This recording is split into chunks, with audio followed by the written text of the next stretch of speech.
I believe we are live. Hey, Are we live? Yeah. Isn't it exciting? It sure is. It it's is. very exciting to be live. And we have a special guest. Who is it? I don't know. I don't know. I looked mean, it could be me. I guess. It's Mark Seifter! Hey, if we did this on No Net's channel, we could both be the special guest. that's true. It's all a matter of perspective. It's where you True. look from. You haven't been on the show. I looked. It was August. It was August? Yeah. Oh wow. Not as far back as I thought. I guess I we didn't really... remember coming on after PaizoCon. I guess... Oh, really? Yeah. We remember PaizoCon. Have you seen... what was the movie you never saw? The Mummy? Yes, he saw it. We saw The Mummy at The Mummy. PaizoCon. Or was that Gen Con? No, that was Gen Con. It was Gen Con. Yeah. And thus the meme died forever. That's not how memes work. Orphan, thank you for subscribing. And my brother worked with Brendan Fraser on the new movie The Whale. That's my brother's movie. That's getting nice. like tons of Oscar buzz. Good stuff. But For the costuming. Yep, that's what he does. Yep. He didn't do the prosthetics because he plays someone who weighs like 600 pounds. It's supposed to be great. Everyone loves it. But yeah, he's a sad guy because he was in every single... Brendan Fraser was in everything, and he was like the A+ list actor, and then he got really, really sick and just disappeared from acting, and now he's back. Yeah, apparently it was like taking a really bad mental toll on him, and also because he got so sick, he couldn't keep up like Hollywood physical form. So places also stopped hiring him for that.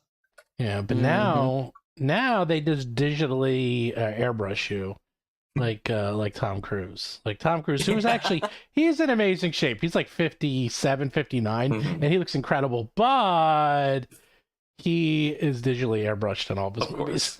So, and they do that in everything. It's a hidden secret. They don't talk about it. I mean, when we've reached a point where we can literally digitally recreate a dead person, touching up someone's face is easy. It's not their face, their whole body, like their abs, like whenever they take off his shirt, men, women, everything. It's ridiculous to the point that you can't even tell. Speaking of which, the Avatar trailer dropped, and man, the new one, that Way of Water. God damn. I forgot they're making a sequel. Well, they're making 3 or 4 new sequels. Oh my God. You'll say what you want about Cameron, but he delivers. His movies are A+ blockbusters, and everyone's going to poo-poo it, and everyone's going to say, oh, it's so stupid, and then everyone's going to go see it. It's going to make $1 billion, and you're going to have a really fun time when you see it.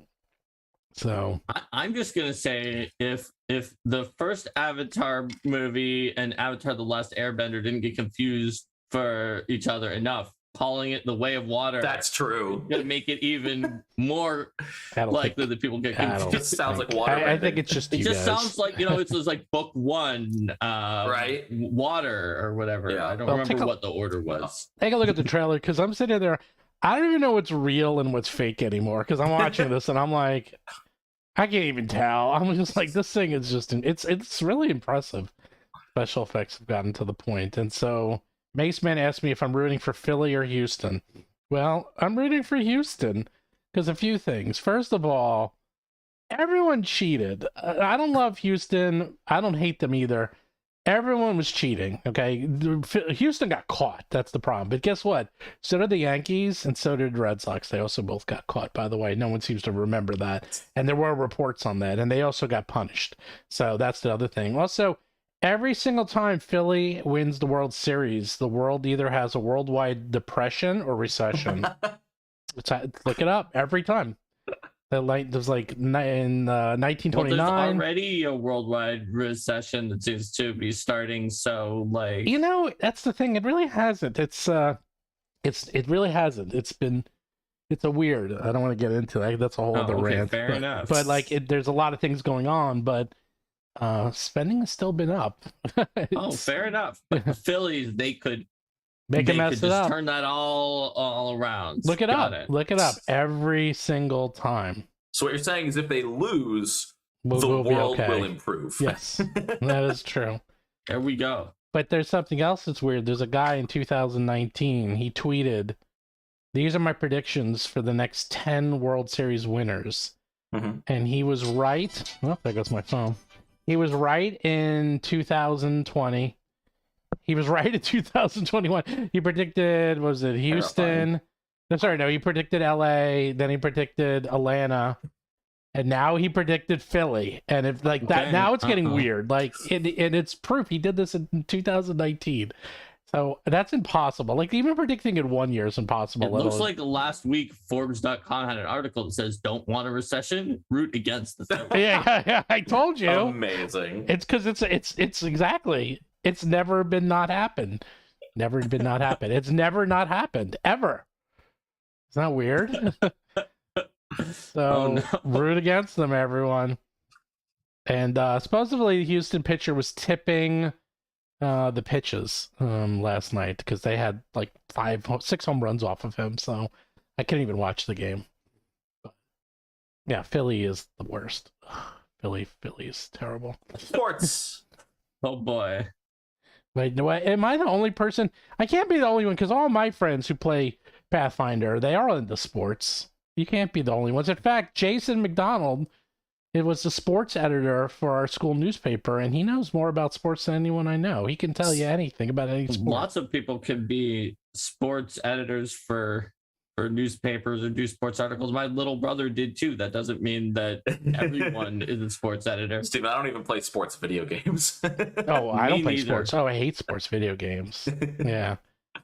Gambler's bias. Gambler's bias is actually, you can't really say it's gambler's bias because there's not that many worldwide recessions and depressions if you look at it over the period of time versus how many World Series there are. So the chances of them always happening at the same time is near impossible.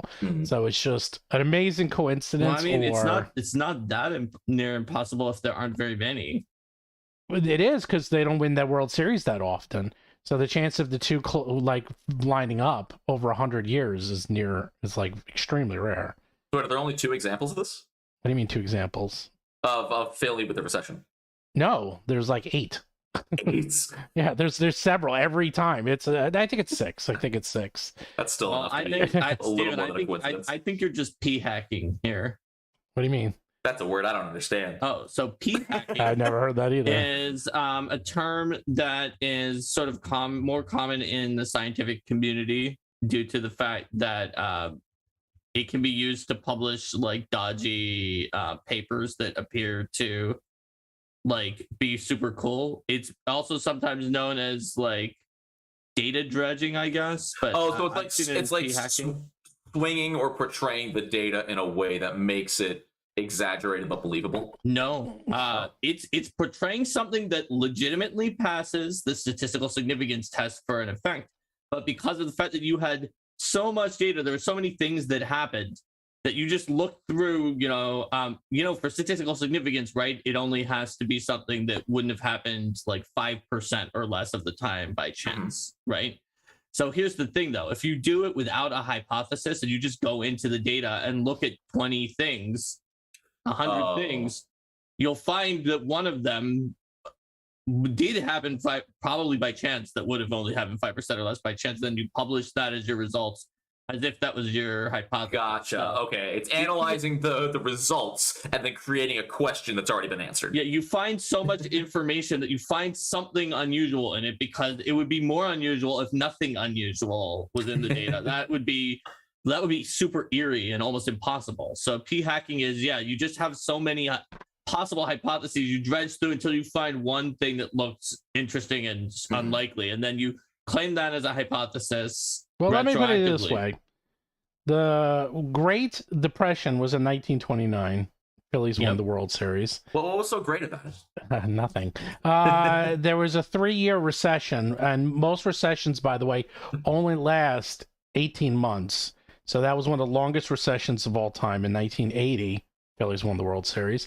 And in 2008, that was the Great Recession, if you remember. Phillies won the World Series. So... Wait, did the Phillies actually win the World Series that many times? Yeah. I'm not making this up. I don't know. I'm finding that they only have ever won in 1980 and 2008. No, because they used to be called But the they Philadelphia. won National League. They won National League They pennants. they used to be called they used to be called the Philadelphia Athletics, and they got renamed. If you count the Philadelphia Athletics, it's the same I team. see. It's the same team. Fair enough. So, but do you count it when they moved to the Kansas City Athletics and the Oakland Athletics? No, those are they're the Phillies are the Phillies. They just changed their names. The Phillies are one of the original teams. They're one of the oldest teams in baseball. They've been around for. I don't know. This thing says the Philadelphia Athletics were a Major League Baseball team that played in Philadelphia until 1954 when they moved to Kansas City, Missouri, and became the Kansas City Athletics. But it still happened when they were in Philly. See, now you're talking about what the boat, like I forgot the name of the so if the Phillies the are ship the of Theseus. Yes, so if the Phillies are the Phillies in 1929, it doesn't matter if they move or not because it's the same team. The team is the team that plays in Philadelphia that plays baseball. Okay, so let's, for all the pedants out there who are watching us, let's say if Philadelphia wins the World Series, that's what matters. There's a recession. Correct. It doesn't have to be the Phillies. Dude, this was on the wall. This was on the front page. This is actually right here on the Wall Street Journal. 6 days ago. I saw it in the Wall Street Journal too when I was looking it up to see if Philadelphia Phillies win the World Series, prepare for an economic crisis. It happens every time a team from the city succeeds. So there you go. There you go. See, they said a team from the city. Okay. Anyway, what about let's go back to Pathfinder and D&D. I know what that is. Whether it's wrong to kill PCs. I think we should kill Billy. Well, that would be manslaughter, Stephen. You'd be in prison. Let's not do that. Let's not do that. I don't think that's a good idea. Like, everyone in my nuclear family except me went to college there, so it might not be might not be a good plan. Okay. They have good food, that's about it. I like the cheese steak. The food's pretty good. I will give them the food is pretty good. I almost lived there when my parents were deciding when I was a baby where to live. It was either New York or Philly. So, and thank God I ended up in New York. Otherwise, I'd be a very different person. I'd be a person you wouldn't want to deal with as opposed to now, which is someone you don't want to deal with once in a while as opposed to always. The Eagles. Anyhow, I know the Eagles are doing really well. I don't mind the Eagles. That's the thing. I don't mind the Eagles. There's an actual question about Pathfinder and D&D about have you ever had a shopkeeper in one of your games be a level 20 NPC to discourage people players from robbing the store? According to memes, it's super common, but I've never needed to before. No, because that leads to the obvious issue of why isn't the shopkeeper saving the town if they're level 20? I hate to break it to you, but Mark robbed a store in our game, and I robbed the store or tried to rob the store in our game at PaizoCon. I robbed a store that was presented as being run by an outlaw who stole the things that we were looking for. Am I the only player who's when the other robbed PCs went into when the other PCs went into the store's people tried to murder them. Okay, that's different. That's why. Wait, no, you were in that game with me where I robbed the store. And you robbed that one. I remember the game. Remember he robbed the tavern and he got caught. To be fair, my character was blitzed. Yeah. Totally true. I was like, wait a second, Donut was there when I was robbing the store. Oh man. So, but the other funny thing is that meme is not just something new on r/D&D memes. Like the idea of the retired 22nd level NPC shopkeeper has been around since those like super early D&D like internet lists. Like back in the old days, there were lists that were like the top 100 signs that your GM hates you. And there was also classic. And that was on there. And there was also the top 100 signs that like your GM is a Monty Hall GM or something like that, or like is overpowering you, which had things like if your team is like, oh, does anyone want a staff of the Magi? Anybody need one? No, we don't need another one. Okay, we'll just prop it up against that tree with the barrel full of Vorpal swords or something like that. That was one of the things on that list. Whereas the the 100 signs that your GM hates you also included like that many trees have a 50% chance to explode, dealing 20d6 fire damage whenever you walk by them, and it had a bunch of stuff on it. Like, so having my group had all read that list and thought it was funny, so I put a retired 22nd level elven mage, which I believe was the exact description from that list, into my game as like an homage to the list, and his name was Mr. Magic Guy, who sold magic items.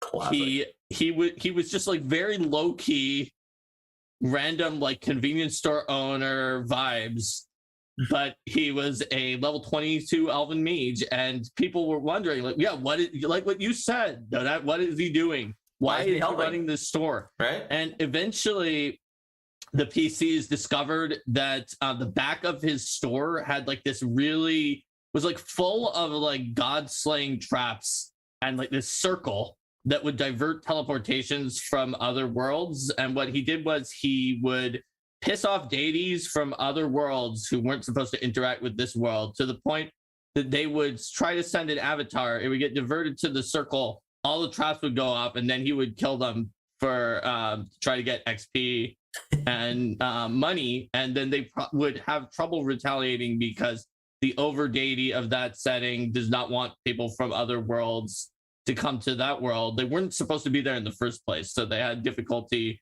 getting back at him later. So he used the shop as like a front for like his continuing antics. But it took like a decade of just this guy being in the shop and being some of the PCs who interacted with across multiple campaigns before they eventually figured out that that's what he was doing. So yes, I did have that happen, but I didn't play it straight as the just, oh, I don't want you to steal from him. Like nobody wanted to steal from him anyway. They liked him because he was just this humble guy who was a level 22 elven mage who had magic items that they wanted. Anyhow, it's definitely tough. I mean, this is an interesting thing to talk about. Is the high level NPC? Like, it is hard because having a high level bad guy is totally fine. You know, it gives your players something to work towards and avoid. But even a neutral or good NPC that is a higher level than the party, more than like a level or two, gets tough because why wouldn't they help the party? You know, like it can add some weird plot holes. He's an entrepreneur. He's already busy. He needs to be watching Kiss and Deity. They don't want to. I mean, seriously, it's as easy as that. The troll is burning down the village. Why aren't they helping stop the troll? Because it's not their problem. I just had this happen in my game. Is that there's a town, it's like in chapter 4 of Extinction Curse. There's a town that's like dying, and they're like, why isn't anyone doing anything? And there's characters in there that are higher level than the PCs. And the answer is they are doing things, and they are helping. They're helping in other ways. That's if it can be explained, then like even in post, that makes total sense. Oh yeah, that's what I said, because they're like, well, we're doing 10,000 other things, and you literally, in fact, if you listen to the episode, it got a little crazy because they got pretty angry because they're like, oh, we're here to save the town, and now these are people who have been in the town for 300 years. They have. Their family has been protecting the town. They're, they're part of the town. And they were like, okay, great. And the PCs got angry. The PCs were pissed. Like, well, we're here to help. It's like, yeah, we've heard it before. And you're lower level than us. And you just showed up. So, okay, good luck. And they got pretty pissed at me and the NPCs because they're like, what are you giving us guff? We're the heroes. We're supposed to be in charge. Like, we're supposed to be in charge of the story. It's like, I've been protecting this town for 300 years and like 10 generations, me and my family. And let's have an arm wrestle contest. And they did, and the PCs lost. They're like, yeah, you guys aren't even as good as we are. So, okay. Good luck. We hope you do. We hope you do a good job. We're gonna go kill the dragon over there. You guys go like relax in the lodge. So, I think Steven just has the right answer, which is NPCs have their own reasons. Like that elven wizard, he wouldn't leave his shop because it was heavily warded, and he was worried that someone would try to get revenge against him for killing deity avatars that many times. Yeah. They have their own lives. That's all it really comes down to. I think of Skyrim all the time. Think about Skyrim, where you could like follow people like doing their own routines. The NPCs. I that's what I always think. I'm like, you know, you are the heroes in the center of the story. And when they were trying to say, oh, we're here now to save the day, they're like, all right, get in line, you know, like we're already trying to save the day, you know, like, you know, we're glad for the help, but you're one of 100 people trying to help. So I think so it's a really good to put a limiter or like a personal limitation on them, like you just said, Mark, like the mage who's too afraid to, like, he's super powerful, but he's still scared to leave his shop even for a minute in case someone takes his stuff.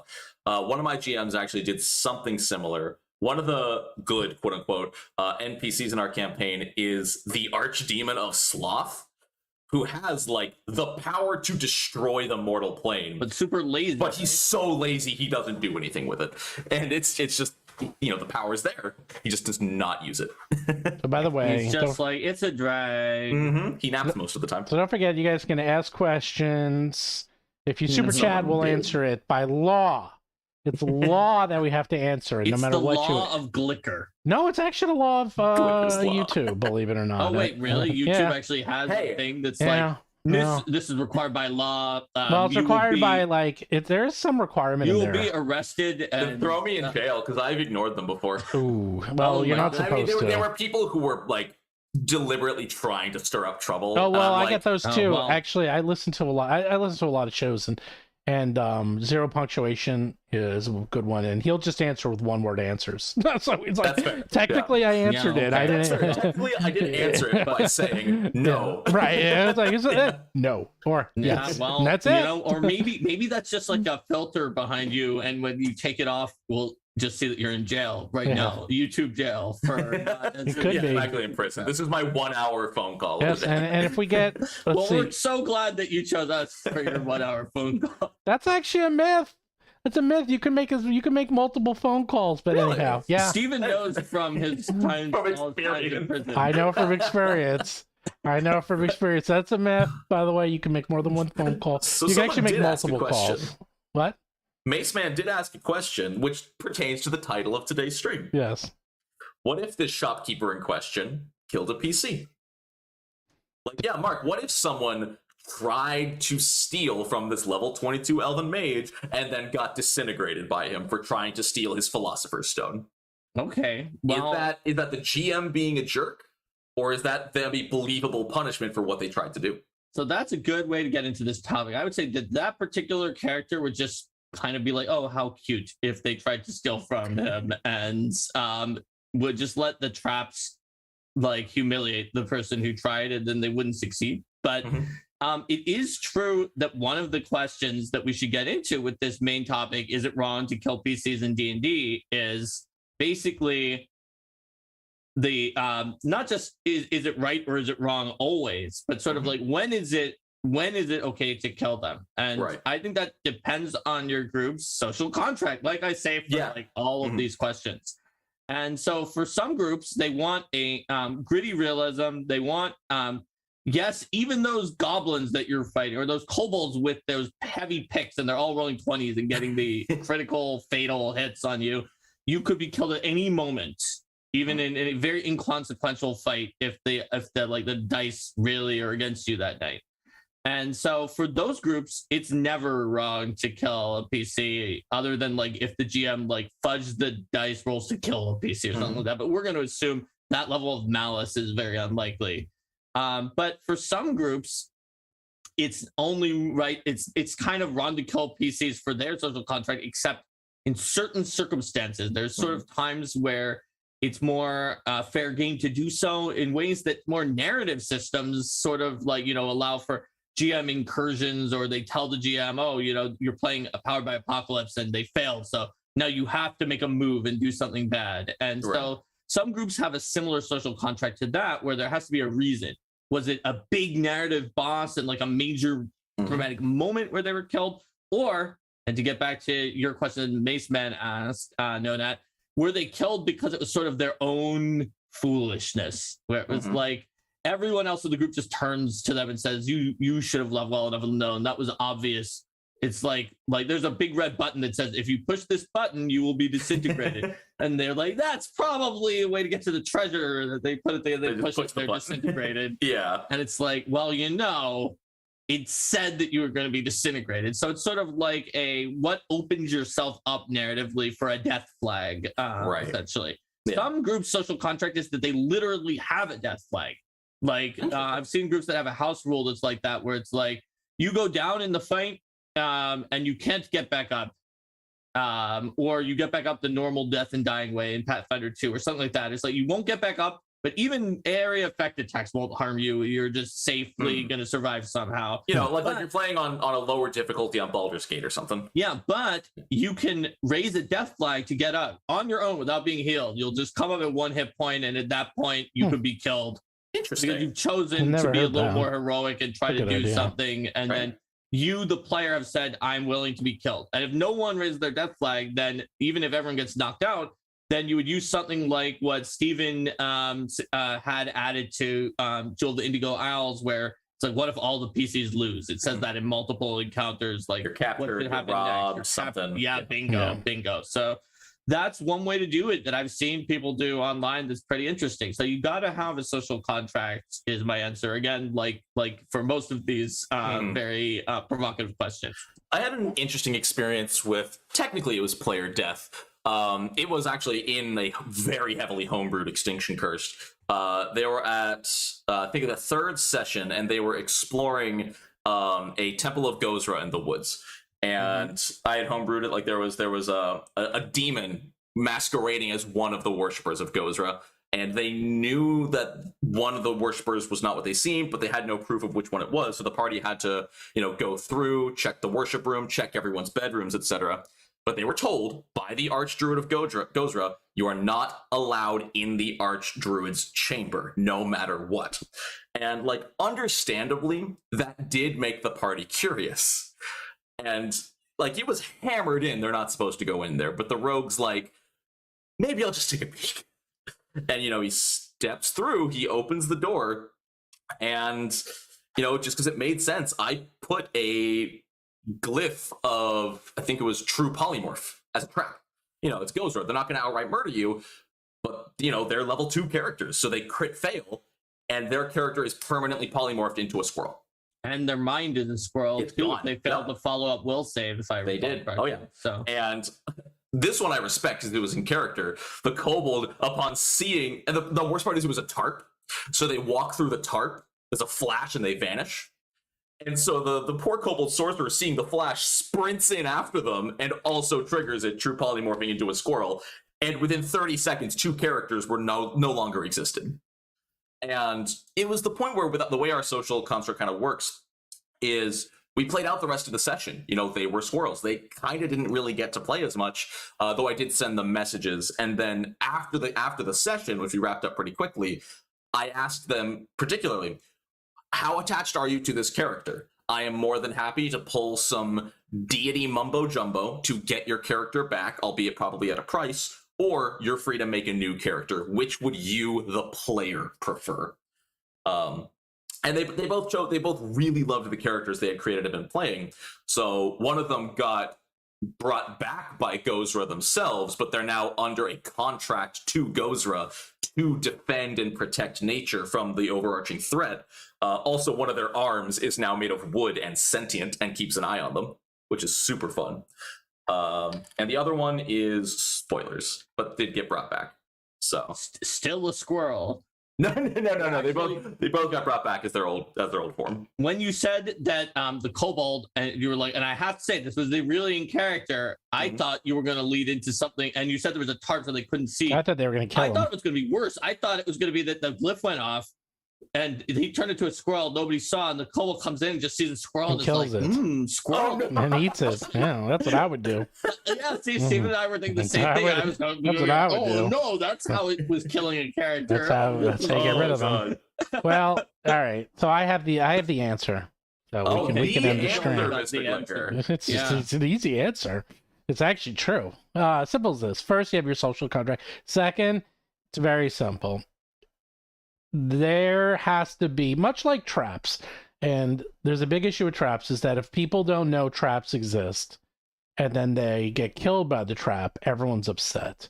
And that's where a lot of the anger comes from, is my experience is that when people get killed, it's because they didn't realize that there was enough danger to get killed. So, if The you're death in flag. combat, you can get killed. And I'm pretty sure most PCs and people know that there's a risk of death. If you're going to steal from the shopkeeper, should you kill them? No. Unless there's a sign that specifically says, if you steal from me and are caught, you will be disintegrated. Well, then they know the risks, and if they do it and they're caught, then they die. You know, like you see those signs all over the place in real life, like not the disintegration part, but like that you'll be prosecuted and all that stuff, and that's where it comes from. It's like basically Depending as long on what as state, you might be disintegrated True. if you break into someone's house. that's true. But the point is that as long as you know the stakes, I think it's okay. And I think as long when it's wrong to kill a PC is when their stakes aren't clearly laid out. Same way as a trap that isn't clearly laid out or known. Like the example I gave of the kobolds with picks, and it's just like some throwaway encounter. Yeah. And even yours is like, don't go in there. They're like, okay, we're going to go in there. I'm like, we told you not to go in there. I've had that happen so many times, and I don't feel bad because I'm like, you were told not to. They're like, yeah, Right. but you said. I'm like, no. Saying not to do something isn't an invitation for you to do it. Like, I know it's hard to say. Maybe eventually you would have gotten in there over time. Well, I blame video games for that. In a video game, if you're told don't go in there, that Right. might as well just say treasure ahead. Well, no, In a video game, you have to go all the dead ends to get the treasures first, because if you go the right way, then you're going to miss the treasure. See, I look at it very differently. Maybe it's because I'm older, but I look at it all these as Metrovanias. Is that, oh, you can't go there? Well, eventually it will open up.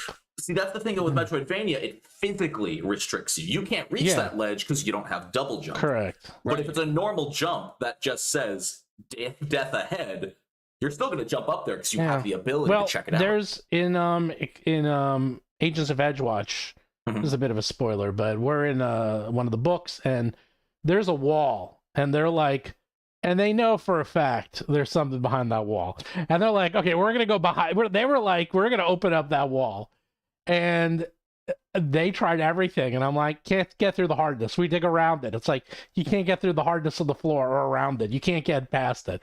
And they were just trying for a long time, and I was like, it'll open, and then of course I was like, they found out later that the wall wasn't there to keep them out, but to keep whatever was in there in.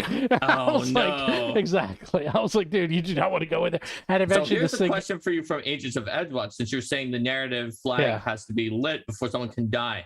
Does that mean that an Agents of Edgewatch PC is fair game to be killed if they say, this is my last adventure I have to go on before I retire? Yes. Yeah, it is. Agents of Edgewatch is interesting because of the way that's set up, they can die at any time, and they know that, and they're fine with that, and they're always in constant danger because that's just the social contract for the adventure is that at any time, no matter what they're doing, they could die, and they're totally fine with that. And I think that's something that I think that we've actually talked about it either on the show or off before. I think that's something that should be up front at the opening cover of an adventure path. Is like the danger, the difficulty, like is this going to be like a casual focus on the story, or is death around every single corner kind of warning for both the GM and the players? Because I know multiple GMs who were new to the system, who ran Agents of Edgewatch, and then they got to the zoo and they TPK'd their party on accident. Yeah, the zoo is very hard. It's extremely hard.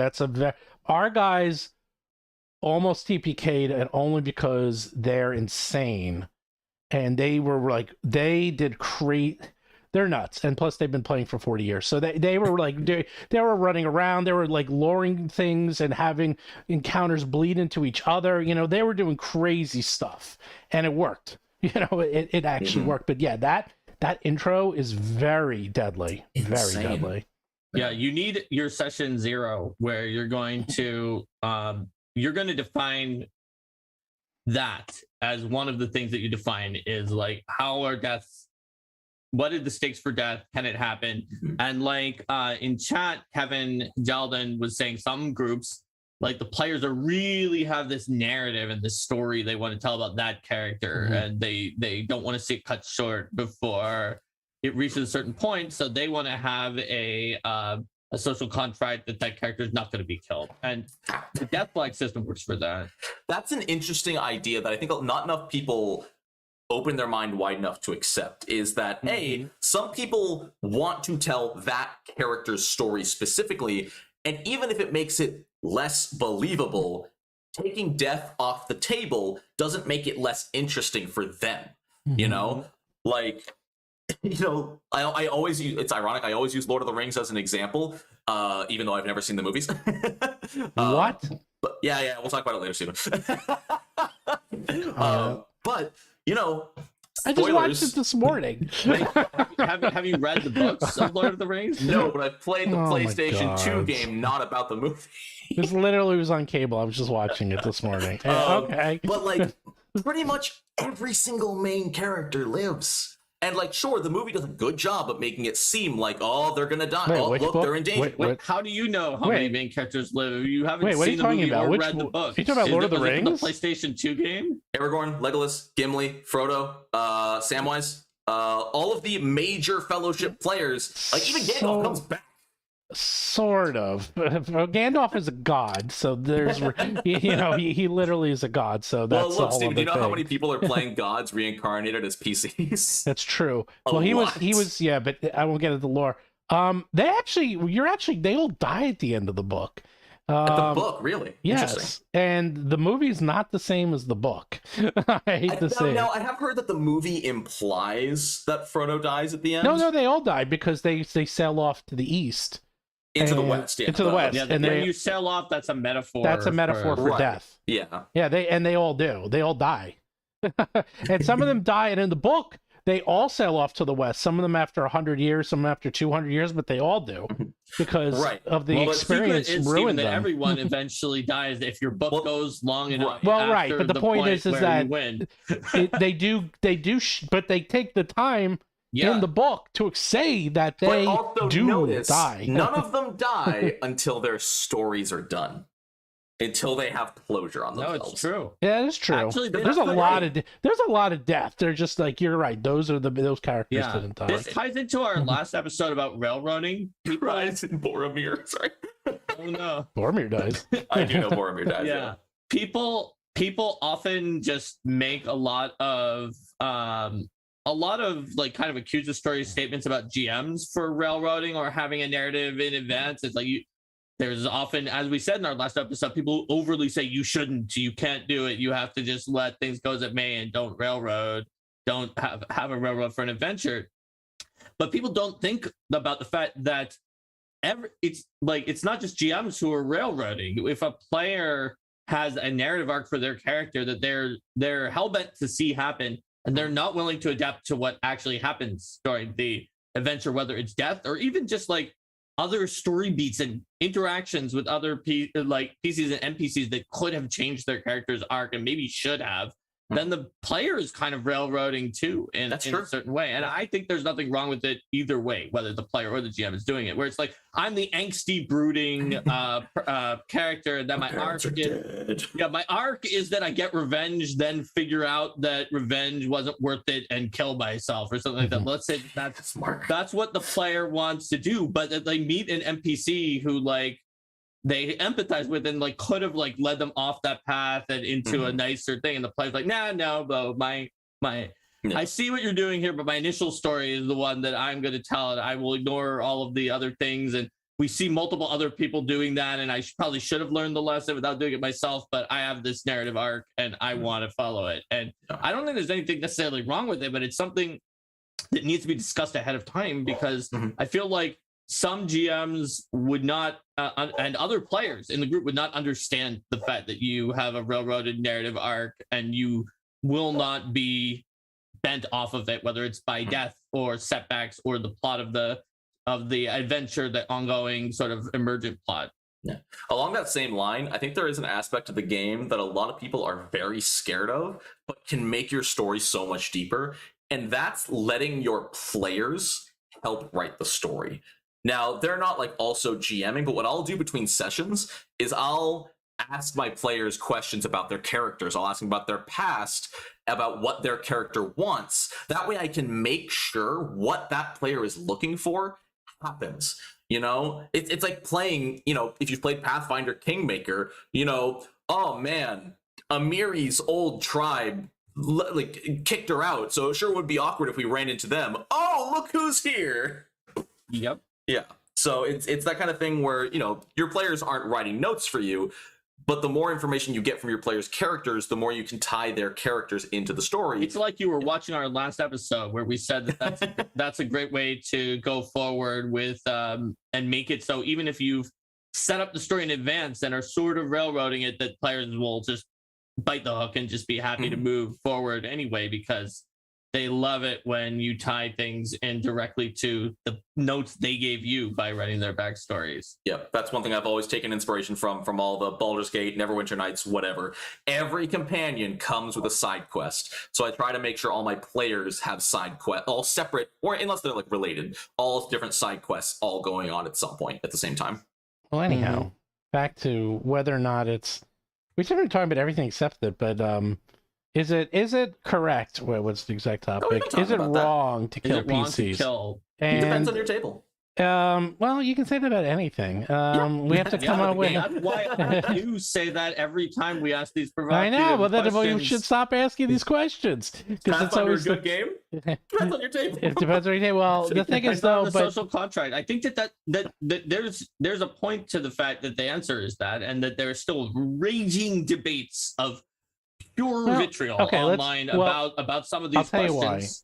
I think I know why. People think there's a black and white answer. You're right, but the thing is, because when we first started playing, at least when I first started playing D&D, I don't know if this was in the rules or not, but like, if your character died, you had to restart at level 1. That sucked. And yeah. Like, I don't know, was that just a thing, or was that in the rules? That was in the rules.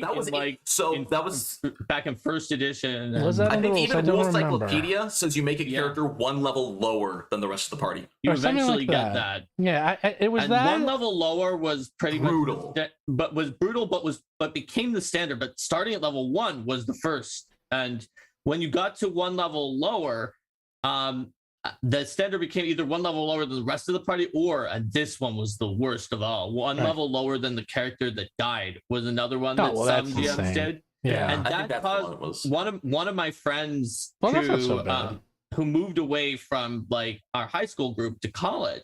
No, 1 level lower than the character that died was so bad. Because, I feel like you're just gonna die again because you're weaker than you were. His DM killed him. Well, then they times in a row, and eventually he was level 5, and the rest of the group was like level 9 or 10. So he sent me a message online. He was like, "Mark, I need your help. You know all the builds. Can you make me a character that won't just die again at level 5?" So we created like a scion named Nodio the Gnome, who had all of his powers were based on gaining temporary hit points and high AC. Could he contribute to the party? No, not really. I mean, he had one thing he could do that was pretty good, that could help a little. It was a can't miss, no saving throw effect that did a little bit of damage, because if he tried to use a saving throw or something that could miss, he would, because he was 4 levels lower than the rest of the group. And then other than that, he just turtled up, and he lived. He was also in full plate with a tower shield, because you could... In those so editions, basically he was like a barrel. He was pathetic. He didn't even have proficiency, but you could cast with psionics with those. And yes, exactly, Stephen. He was just a barrel. He could not. He nearly could not be killed. And my friend thanked me. He was like, "Mark, thank you so much. I survived with Nodio the Gnome. Well, and I leveled up twice. So now if I get killed again, I'll at least be level 6." So we have where you would either have to start over at level 1. Or you'd be level lower. Or don't forget, I remember when, and this was up to even like 3.5, I think, that the experience levels were different, and you had to use experience to make magic items. So you would have characters that were all over the place in terms of levels. So I don't know. I'm actually more curious, like, when it happened, because for probably 30 years in our games, if you died, then you had to start over at level 1, or like maybe we made it like level, or we just reincarnated you, or we did Raise Dead.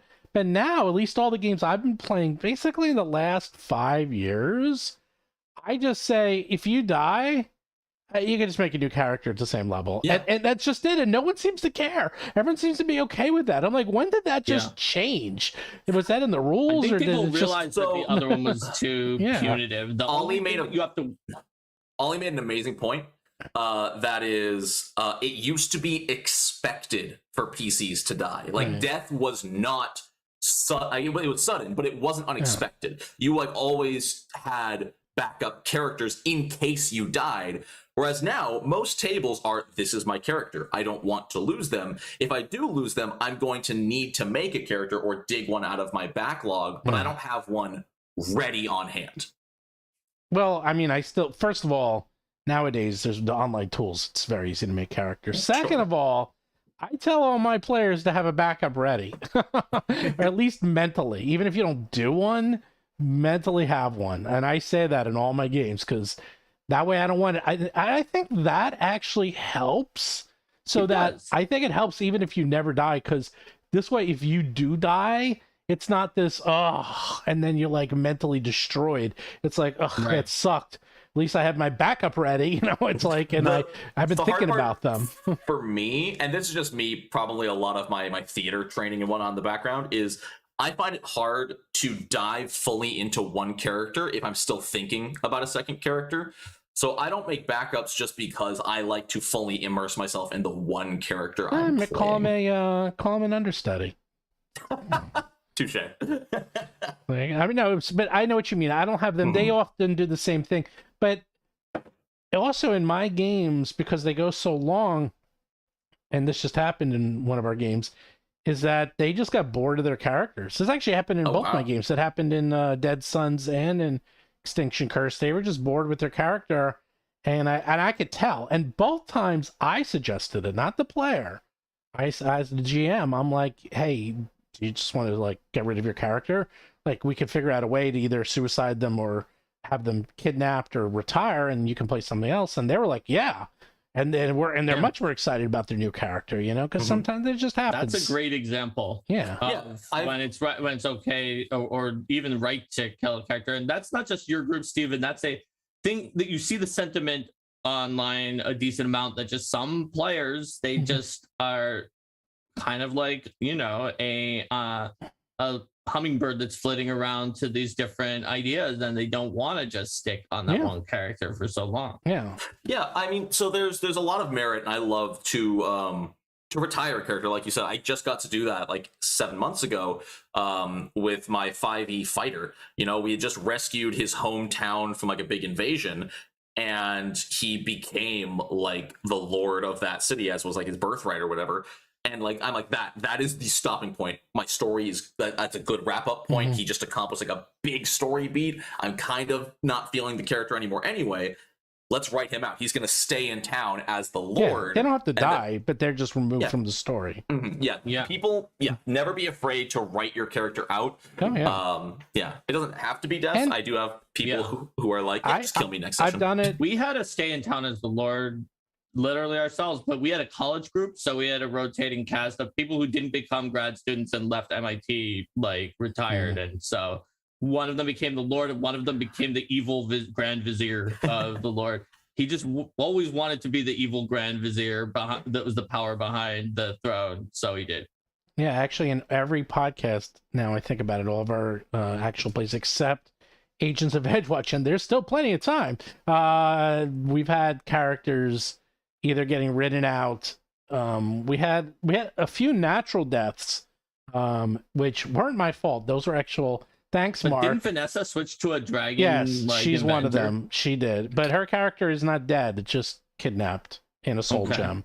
So there's an interesting question I'd like to ask you too as well. Is obviously death by a random goblin is very different on session 2 versus session 47. Let's say you've been playing this campaign for 2 years, same character, you're building up to the big climax, and you're level 12 and you get killed by a random minotaur underling. They don't die usually. Actually, I was getting to that. It's like we had this. I set it up that there was basically an evil god watching over this character, and they died, and it was due to persistent damage, Mark. and It's so lethal in they 2E. failed 5 times to like stabilize, and then the healer failed 5 times too, and then How they could just the kept healer dying and fail dying. that many times at high level? Oh wait, no, Nat was talking about level 12. They You were weren't that saying it low. was a They were different like level like Well, even then, 5 or 6. It's There's, hey man, your healer is it's not going to fail recorded. 5 times at level 12. No, they weren't level 12. Yeah. No, it's recorded. You can listen to it, and we went No, by I the believe book. it. But Nat was like, even then, and I was like, your healer's not going to fail 5 times at level 12. No. What I was gonna say is if the persistent damage is enough, stabilizing isn't gonna help you. This was right, and this was stabilizing is actually going to make matters worse. Worse. If the damage is enough, they were. You should actually heal up a little. Well, they were in a room full of fire. And then it was bad. Like there was a lot of persistent. It was multiple things on all the characters, so it was more like, who do you save and what order? And by the time they got to him, it was too late, and then he died. But then the evil god, that's what I almost always have. Like the evil god saved him and brought him back. Very different, and now he's still in the game. And so that's the other thing. At level 12, 13. There's resurrection. There's ways to get them back. Which hot take. I do not like the resurrection spell. I like it being a limited resource found in like towns and stuff. Once a player has access to a resurrection spell, it definitely removes a lot of the threat unless specifically they're the one that goes down. Well, that's why it's uncommon. Well, yeah, that's the thing. It's not. It's not common, and in fact, in my game, they have access to 1, and that's it. So it's still they rare. only cast the spell once in their life? No, they only have access to. They found a ritual or a scroll, or whatever, and that's it. And that's the one, the resurrection. So no one else has it. No one else. They can't find anyone who can do it. So that's it. Maybe an interesting homebrew on specific spells is like any given spellcaster can only use this spell once in their entire life, like resurrection and such like that. Yeah, you could put that limitation on, and then they'd be like, "I'm not going to use my 1 resurrection on you." I know they don't do it for the sake of not cluttering the system, but I almost wish more spells had cooldowns. Like Meteor Swarm can only be cast once every 3 months because you need meteors to swarm with, or whatever, or just the toll it takes on your body. Like Resurrection with like a year-long cooldown. Or another thing you could do is once in your lifetime, once with a year down cooldown, or resurrection and the caster, it takes off 10% of their maximum lifespan. That would be interesting. Because to bring back life, you have to give up some of your own life. So. Right, you can't create energy or matter. Yes, yeah, but to exchange something of equal value must be lost. I think these kids nowadays. Where's my old man? I need like an old man hat or something. I gotta put it on. But these kids nowadays, I'll tell you, when my day we would die and we'd get resurrected and we'd come back at level 1, and I had a level 4 wizard that had 4 hit points because I kept rolling a 1 on the D4. And let me tell you, can you imagine having a level 4 character with 4 hit points back in my day? And he managed to survive. It's like nowadays, like, he died. Wow, let me complain on social media to all my friends and how bad you are and you're evil and I hate you and this game sucks. And it's like, oh Steven my is God. the worst. Let's all put on social media. Seriously. It's like we used to, I mean, oh my God, in some of those one of those 1E games, it was just a freaking, we had a party, because back then you would have a party of like 15 characters. You'd be playing with all the torch, carriers and the torch bringers, and if you look at the back of Tomb of Horrors, they're like, here's the sample party. 20 characters for Tomb of Horrors, because you're all gonna die, and it would be, it was like a paranoia. It's like, you died. Here you go. So bad. Here's another. Here's your other characters. Rule book on my bookshelf from my dad. Yeah, I mean, you would just die. I mean, it sucked, but all right. But that's part of the game, though, is you go in with 7 clones of your character. Right. Yep. Yes. Yep. That is how that one works. But like, I feel like paranoia is like the Family Guy of tabletop RPGs. You just paranoia go in. Was when that came out. It was I remember when it came out. It was a big deal, and people loved it. Loved that game. It was hotness. It was like to the this big day, hotness. it just breaks so many of the standard TTRPG formulas. Oh, I love that game. That game was so much fun. It was almost as goofy as Toon. Toon is like way too goofy, and Paranoia was right in the middle. I thought Toon was your favorite. Toon is one of my favorites. I love Toon. Okay. But to call back a little bit, I just did some research, Mark. I think you'll find this interesting. Okay. I looked up Resurrection in AD&D. And when you cast it, the caster ages 3 years. That must be where I got it from. Because Maybe. Yeah, I remember that that. idea, because I did play back then, so I probably Well, was and you thinking had, about and that. it mattered because your age mattered in AD&D, because as you got older, your abilities Your went stats down. went down. And Yeah. some went, Yeah. like wisdom went up, and now your like strength, all your other things went Back in down. those days, haste also aged you because it sped Yeah. you up too That's much. awesome. What I find interesting here, though, is the caster is then bedridden for 1 day per level of the target. So if you There you revive go. your level 14 ally, you're bedridden for 2 weeks. Yep. Yeah. That's cool. I like that. I wish there were more detriments to these crazy powerful spells. Yeah, Yeah. it's totally a thing that you could do. Like, you could put out, like, for the system, you're right, it might clutter it, but also that would be great for an infinite product or a third party thing where you put out that's just like, it's like dangerous magic or something Yeah. like that. And it has Gritty example spells, ideas and drawbacks for certain spells that can be added on as a skin for like a I think it would work as a variant rule. Yeah, exactly. Like a variant rule. Because Exactly. you can't, it's hard to apply it. You obviously have to tell your players up front. And it's hard to apply it when you're just using the base rules, because the player will just point to the spell and go, it doesn't say it does that. That's not in the rules. No, don't worry. when oneD&D comes out with the virtual tabletop, everyone's going to start off with a little like heart system like Zelda, and how many times you can die, just and then take every it. time, right, when you die, you just take off a heart. You're like, up, he died. So I mean, that's not exactly what you're saying, but it would be interesting to see how these games would play rather than having hit points, having hits. You know, a barbarian starts with 12 hits. Like, everything that hits just takes off a hit, or maybe a critical counts as 2. You can do that. Right? That would Well, definitely like, get rid of, Like like, Call of Cthulhu board game kind of does that. And like a lot of board games do yeah, that. a lot of board games do that, Yeah, where you instead just of have having damage per Yeah. thing. your wonder how abilities that go would down, play. and when your abilities go to 0, you die. That's pretty common. I wonder how Yeah. that would play. You know, heal, instead of healing 1d8, it just heals like probably like 1d4 hits. I think it's just, I mean, these are good ideas, but I think it just, I mean, to run AD&D was like calculus. I mean, and I Yeah. mean, nowadays they're literally changing the monsters, because having spells and monsters in D&D is too complex.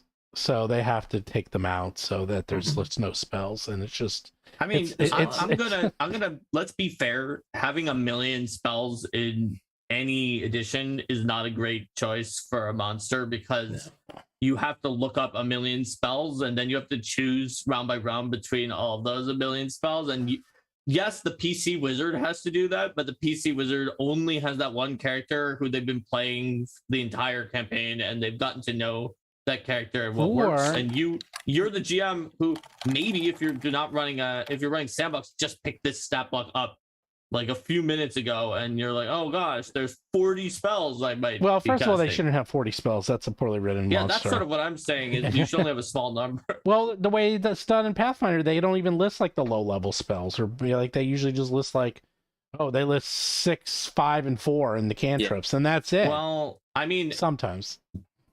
the thing is, we would have liked to do that all the time, but enough playtesters were like, no, we have to have all of them. So Well, like, you do what I do. I the go online. Lich and the Rakshasa have all of them. Now, you, Stephen, may have been looking at some of the organized play monsters that Mhm. only show the top few. Mm. That's because Linda is very much of your mindset of like, those low level ones are just getting in the way, so Mhm. we'll just have the top few. Yeah, and I mean, but the point is like the complexity is getting simpler and simpler. I mean, even look at World of Warcraft. Like when World of Warcraft first came out, do you remember when you would have two layers of hotbars, if not 3, for all your abilities?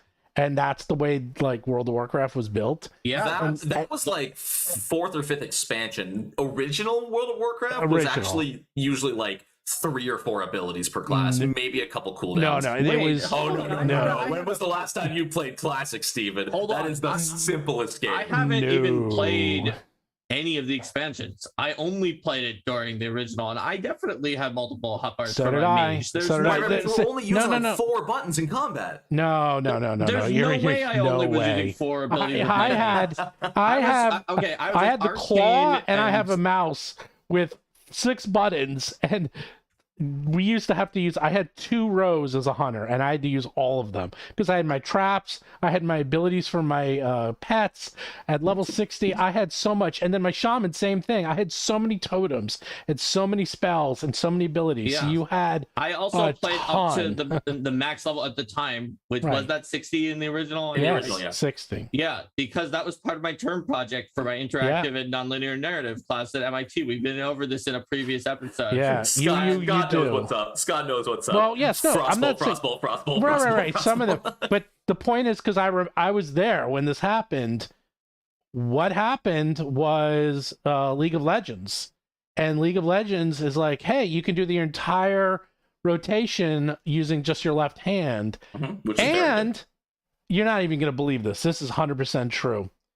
One of the big problems with World of Warcraft is that it was very hard to play with one hand. Because in Asia, you need to have one hand free for the cigarettes. This is honest to God truth. And they were having problems or to be with playing this. a second game at the same time, right? I know No, some no, pro they- gamers they play had- one-handed for each game. Now, this is like 15 years ago. I don't know. Things Oh, have probably okay. changed. They had seriously problems, which is why they did all this tweaking with StarCraft to make sure you can play it while smoking, because in Asia it's a big deal. So when they went to the 4-action keyboard, like League of Legends, they're like, holy crap, we can just do what League of Legends does. They brought down all the abilities down to just a couple of buttons, freed up a hand for the cigarette, and the rest is history. And now it's I've had much the totally easier. opposite experience with WoW. Is every character I've played with more expansions has always had more cooldowns. Like your base abilities are now always set. Yes. But like Arcane Mage used to be blast, Right. missile, blast, yeah, and that was it. Whereas nowadays they have like 4 or 5. You're balancing your innervate with your arcane, I don't remember what it's called, but the one that speeds up all your cast times. They have like 7 or 8 buttons, which for the mage is a Well, now it's crap. gotten right. It went from, there was a time where I had these spells, like as a hunter, like you didn't even use them. Like you would have, like they would just give you a new spell every level, and it would be like, okay, these spells are never used, but the one time That's you classic. need them, right? That's classic. Yeah, so I feel like my these arcane fire bars mage was that were using gigantic. Oh, so you were keeping all the abilities on your bar even if you weren't using them. Yes, just That's in why your bar- case. that's what I'm saying is you take off all the things you don't need. Oh, but- You've got 5 buttons. Wait, that doesn't mean it wasn't true. Just because you're no, like it sounds saying, like you just have a cluttered hotbar of no, garbage. everyone, yes, you're No, right. I didn't. You go click, drag, bye bye. I had ice trap I don't need. 2, right? I had 2 bars because you just never know when you needed used a them. bunch of You my never spells. know. Hey, you did. You do. Yeah, You're playing a hunter with traps. I used a bunch of my spells. I'm just saying. and Oh man, I dude, know how hard the hunter is to go aim shot, arcane shot, aim shot, aim shot. dude, you have no idea what you're talking about. I had like Yeah, one of the most you complex know that Steven had to rotations. feign death so he could get the rest of the That's kill, right. Hey, hey, man, Warlock. And our rotations were so good. I had such a good rotation because back then, if you were moving, it messed up your timing. So you actually had to time you'd have to do a stutter step to make sure that you didn't mess up your shot sequence. So trust me, it was complex. The point is, everything is much simpler nowadays. That's all I'm saying. And There's elegance in Maybe simplicity. I was just overthinking how I did things. A lot of people I- were. I used different moves depending on if I was fighting a large group of enemies and how they were oriented yeah. around me, or if they were at a distance or came up to me close by. well, I did right raiding, away with and my I had to mage. do, as the hunter, I had to do a lot of freezing, a lot of freeze traps, a lot of crowd control. So I had to have a lot of buttons ready. I also did pickup groups for instances, which means that they needed me to do slightly different things than if I had. I didn't do like, that. Yeah, if no, I I had, didn't do that. well, I didn't want my research project to consume my life, and I knew that if I had a guild that was actually serious, then it would. So I joined a guild that was super casual and never did any raids, so that I would be in a guild so I could discuss the guild system and how it worked in my paper.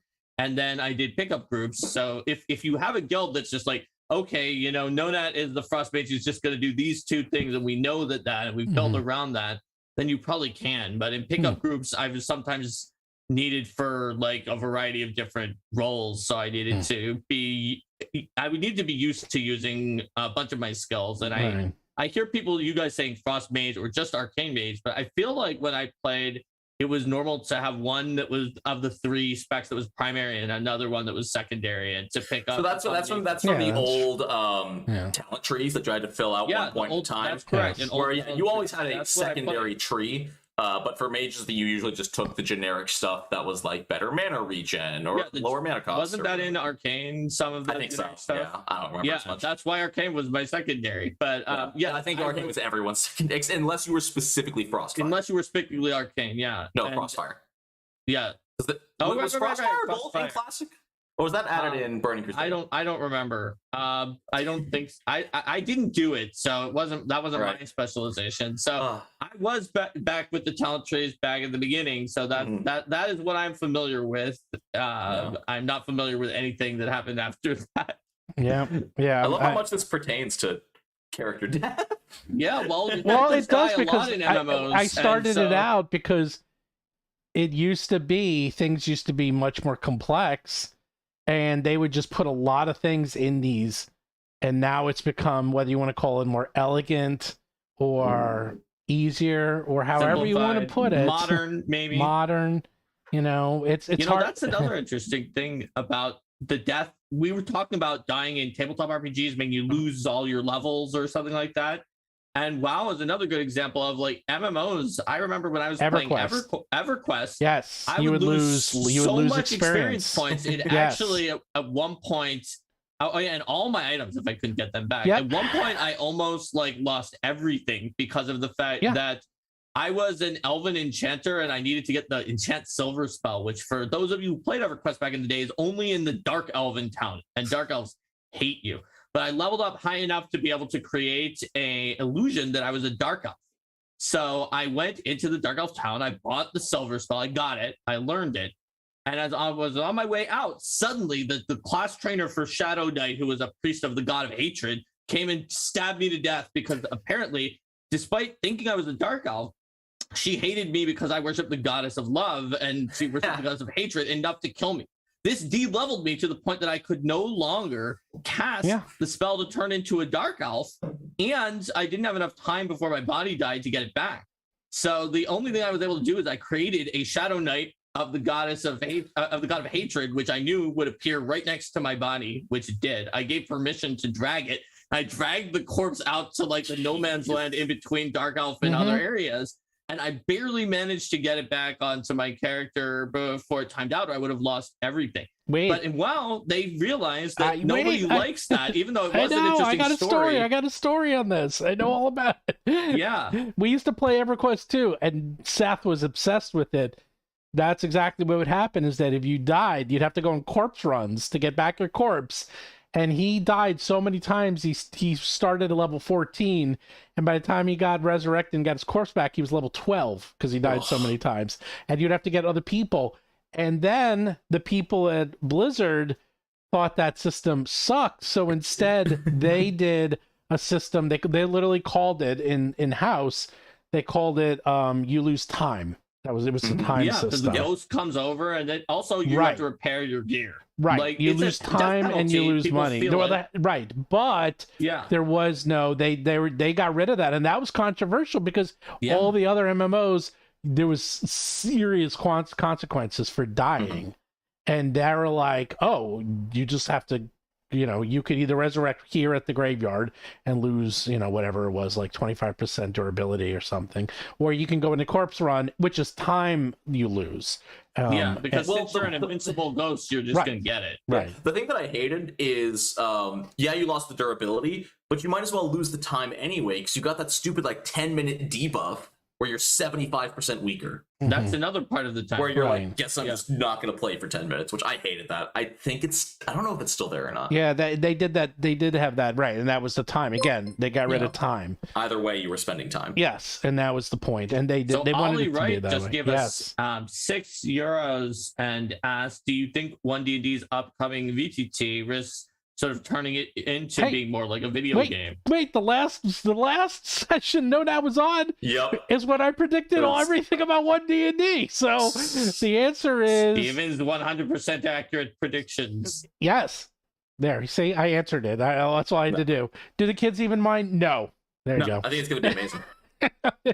Are they turning it into a video game? Hell yeah. Hell yeah, they're turning it into a video game. Have you played Marvel Snap? Have you played Marvel It's Snap? not bad. It's not Oh bad. my god, it is so good. I can't stop. My problem is all you fight are bots. Everyone you fight is a bot. Oh my god, I'm so good at it. I love That's it. what they're doing. That's what they're doing. Love it. Very minor tangent. That's what they're doing with the launch. Is for the first like month or two, you're not fighting humans. You're only I'm not fighting fighting humans. I've definitely been fighting humans. You That's think what you think, you are, buddy. but you're fighting bots that were programmed. Let me tell you, Steven, when Well, someone they're puts not- when someone puts a wolfsbane on an empty location, Well, that's I'll a put it this bot. way. I know the guy who wrote it because he was from Blizzard.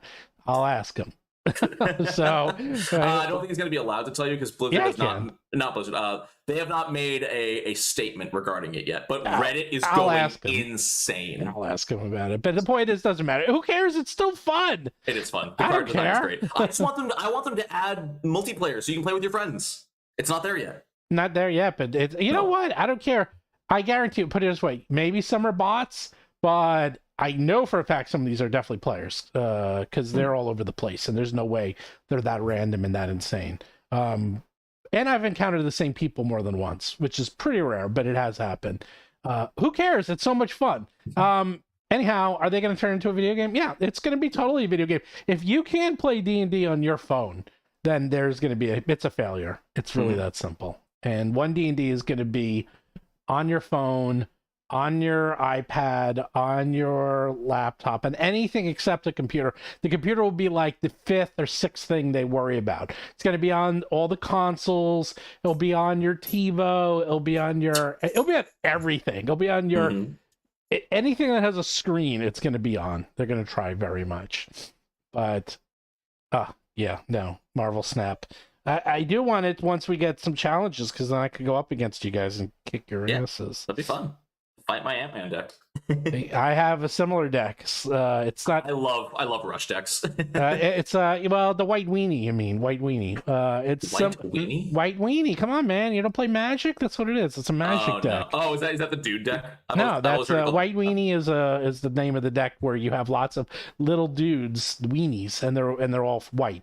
So it's a white. Yes, they're always like little soldier and militia guys. Yes, and then you keep buffing them to death. Savannah Lions back in the day. Savannah Lions. Yeah. Savannah Lions? Hell yeah. Yeah. I still have my brother's elf deck from like 2002. I have a deck of pain, and all right. Who doesn't want a 2/1 for one? You guys one keep mana? talking. Oh, he's going to get his magic cards. I have it. It's good. Do you see this deck? It's just, I wish my collection didn't burn up. Oh no, it burns? Yes.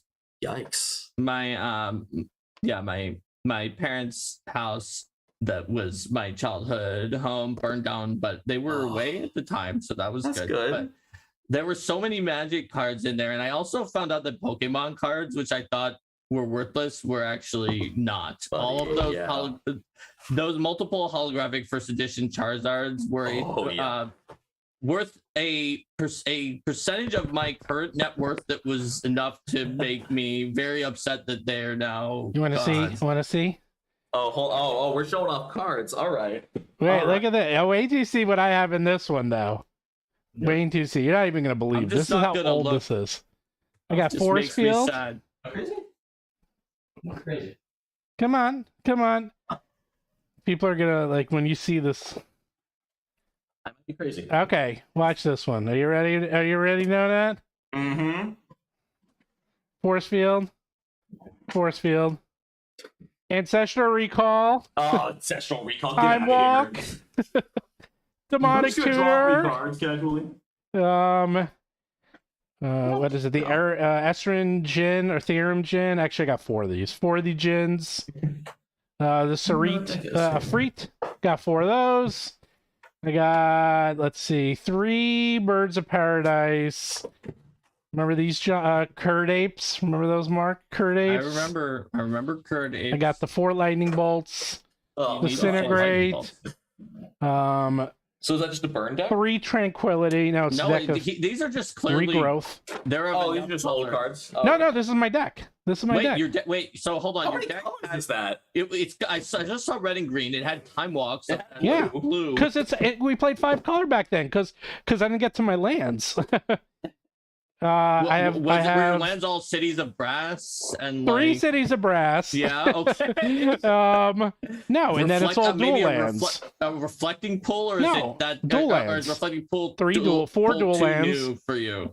No, 4. Once you have in cities of brass and dual lands, you Yes. might as well put in a reflecting pool if you have volcanic that, because islands, 2 volcanic they can islands. produce any Bayou, color of mana that your other lands do, and since your cities of brass produce them all, Tiegas, and then of course I have the that'll do power, it. and then of course I have the powers. So where's my powers? But Yeah, no, my brother's deck was always so fun Yeah. because it was elves, so it was based around Chosen One and Coat of Arms.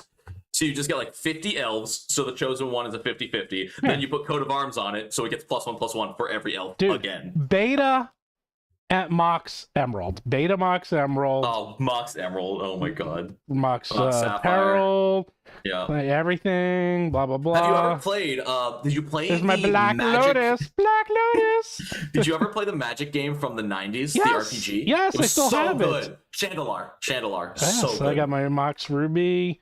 I got my Mistress Magic Factories. You mean the one where you're wandering around and like Wizards evil walk up to mages you? and things Yeah. run up to you, and then you might get a card from them, and then they kind of kill you like after a few encounters. Maybe Or at if least you're bad. I was very bad at the 90s Magic game. Either that or it was just very hard because It was Yeah. hard. Yeah. it gave me cards that were bad, and you were strictly limited in time, and Yep. it was very difficult to get any cards that were useful. Yeah. In so, the campaign mode, there was also the sort of the non-campaign mode where you could challenge particular Mhm. opponents. Mhm. That what was So left. anyhow, it was called. This was called my Deck of Pain, and it basically worked by giving. I would do an average of 11 points of damage to myself every game, and do pretty well. I wouldn't always win. John, who by the way, I met John and Chris and Seth at a Magic tournament in Manhattan. That's where I met them all. In 1994. That's right. So I've known them 29 years. And John had the ATOG deck. He freaking never lost. He was in the top 4 every week. Every freaking week. I was never that good. John was insane because the ATOG deck all was the different kinds of ATOGs, like ATOG and Chronotog. no, and just all a regular the ATOGs. ATOG because it would eat That's the artifacts, regular and ATOG. so his entire deck was artifacts. So you would like ATOGs try and artifacts. right, you would try to fireball him, and he'd just like eat something, and then you wouldn't kill him. He'd wait till the end, and then he'd eat all. Because what you could do is you could attack, and then they say I don't block, and then they eat the artifacts, and then they're Yep. dead. So, that was always the cheekiest way to just get a bunch of damage in. Right, is the effects timing you was- can activate after. right, Stone. and that was the problem. They changed all that, but back then, I don't think it was fun is part of the problem because it was a lose-lose. You know, if you block, they're not going to activate the ability, and you lose your monster. If well, you that's don't also block, why he always they're gonna- made it to the top 4 every Yeah. freaking week. So, yeah, no, it was fun back then.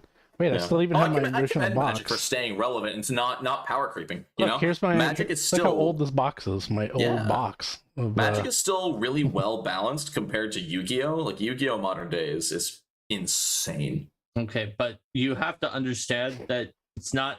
I mean, it's not saying that something is balanced when you compare it to Yu-Gi-Oh. yes, Yu-Gi-Oh is a Yu-Gi-Oh mess. used to be decently You know- balanced. Here's my old box. You know Look what at it. else 30 is, years is old. well balanced compared to Yu-Gi-Oh? Like almost anything. Nowadays, yes, because you know the average length of a Yu-Gi-Oh game nowadays? I actually don't. Is it one round? It's one turn. If you Yeah, don't that's what I win on meant. your first turn, you lose. Yeah, that's what I meant. Yeah. So It's insane. Because every card searches for a card, every card summons something, and every card now says your opponent cannot activate spells, traps, or monster effects to counter this effect. yep, It's so boring. there you have it. So All right. So anyhow, the point so of that was to anything's more balanced show than that. that Player death. well, it is player death because back in the day, Wait, when player things were death. hard, Actually, that's the one thing we didn't talk about is player death. Oh, yeah. player It is death. wrong- it Are is you wrong to responsible kill- for the funerals? It is wrong to kill your players in D&D. What if they If you cheat? do that, it is illegal. It is murder if it was premeditated because you had a railroad game going on where you killed your players, that is first degree murder. What if they're using weighted dice, Mark? If you kill them using weighted dice, No, what if they're using weighted dice? Then can I kill them? Yeah, if they cheated. I think that if they used weighted dice, you got so mad that you killed them, that would be second degree murder, and Okay, I can take that. not first degree. Whereas if they used weighted dice to pelt you and you were in threat of your life, and then you killed them in response to that, it might be like manslaughter or self-defense. Your Honor, you don't get it. He rolled 5 nat 20s in a row. So what is the consensus? So in my mind, the consensus is, as long as the social contract, everyone realizes player death is possible, combined with B, that as long as I think PCs realize that death could occur in specific places such as combat, or if there's a sign that says you steal, you're caught, you die, and then they're like, hey, how'd I die? Why'd you kill me? It's like, did you read the sign? It says you're gonna die. But you do have to be careful with doing the Metroidvania gating, because someone did mention, it's like, well, doesn't that make people want to go into that area more? It does. It does. Oh, it 100% does. But I also think, and I do this with my players, where we had a long talk actually recently in some of my other games about how I will give them not a heads up, but basically like, okay, guys, listen, you spent an hour trying to get past this door. Just trust me, and I literally am like, just trust me. It'll get cool. Don't try. Like, you're not going to get past it, but let's just wait. There are times when it's totally acceptable to break the immersion. Oh, I do it all the time. I do it before the game, not during. Sure, but and I'm just like, guys, just trust me on this, and they're okay with that. And in fact, they have gotten to the point. At first, they were a little weirded by that, but they've kind of like it because now it gives them direction. It can be helpful. It can be helpful to tell players, like, you will not get anything going this way. You will waste time. It won't be interesting. Or, no, I don't even say that. I say, just trust me. Yeah. Something cool is going to happen, just not now. And they're like, oh, okay. As long as they understand. They don't want to feel like, because I think it's a lot of FOMO, fear of missing out. Like, we got to go past that door. I'm like, don't worry, you will. Like we were saying with the dungeon, you want to explore every dead end, because when you finish it, maybe you can't. What if you can't go back? Right. All right. And there's a lot of adventure paths and published adventures that have a part in the dungeon that's like, this goes down into the deep Darklands or Underdark, and that's where some of the monsters came from originally, but it's outside the scope of this adventure, and that we have no maps for it or any other information. But if you keep going, that's where it'll go, and it'll just go off the map. So I know a lot of GMs who just like, okay, what is over there? So you can see down into the Darklands, and I want to explore onwards, and you're just like, okay, you scout ahead and you get a feeling that this is outside the scope of this adventure, and then it's sort of the social contract to be, oh, okay, I see, it's one of those that they put in. Sorry, that's DLC. It's not out yet. Derek wants to know what we missed. Magic, World of Warcraft. Derek, you missed it. I went through my Magic deck. Derek loves Magic. Yeah, you missed a lot of Magic, fun stuff. World of Warcraft. There was the Phillies causing recessions. Yes. We talked about player death for like 4 minutes. Yeah, that's not true. Death was even shorter than that. It's like maybe 5 minutes. Character death came up a decent amount of time.